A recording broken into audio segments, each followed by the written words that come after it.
നിവിൻ പോളിയുടെ വർഷങ്ങൾക്ക് ശേഷം എന്ന ചിത്രത്തിന് ശേഷം മലയാളി ഫ്രം ഇന്ത്യ എന്ന ചിത്രം OTT റിലീസ് ചെയ്യാൻ പോവുകയാണ്.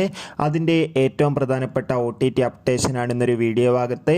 വീഡിയോയിലേക്ക് മുൻപ് വീഡിയോ ലൈക്ക് ചെയ്യുക, ചാനൽ സബ്സ്ക്രൈബ് ചെയ്യാൻ വേണ്ടി ശ്രമിക്കുക. നിവിൻ പോളി, ധ്യാൻ ശ്രീനിവാസ്, അനുശ്വര രാജൻ എന്നൊക്കെ പ്രധാന കഥാപാത്രങ്ങളായ ചിത്രമായിരുന്നു മലയാളി ഫ്രം ഇന്ത്യ. ചിത്രത്തിന് ഒരു മികച്ച വിജയം തന്നെ സ്വന്തമാക്കാൻ വേണ്ടി സാധിച്ചിട്ടുണ്ടായിരുന്നു. അതുകൊണ്ട് തന്നെ എല്ലാ സിനിമാ പ്രേമികളും ഒരേപോലെയായിരുന്നു മലയാളി ഫ്രം ഇന്ത്യ എന്ന ചിത്രത്തിൻ്റെ OTT റിലീസ് അപ്ഡേഷൻ അറിയാൻ വേണ്ടി കാത്തിരുന്നത്.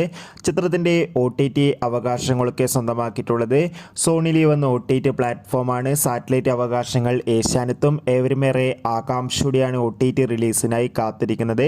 ഇപ്പോൾ ഇതാ ചിത്രത്തിൻ്റെ OTT അപ്ഡേഷൻ പുറത്തുവന്നിരിക്കുകയാണ്. മലയാളി ഫ്രം ഇന്ത്യ എന്ന ചിത്രം വരുന്ന ജൂലൈ മാസം 5-ാം തീയതി ആയിരിക്കും സോണി ലീവ് എന്ന OTT പ്ലാറ്റ്ഫോമിലൂടെ OTT റിലീസ് ചെയ്യാൻ പോകുന്നത്.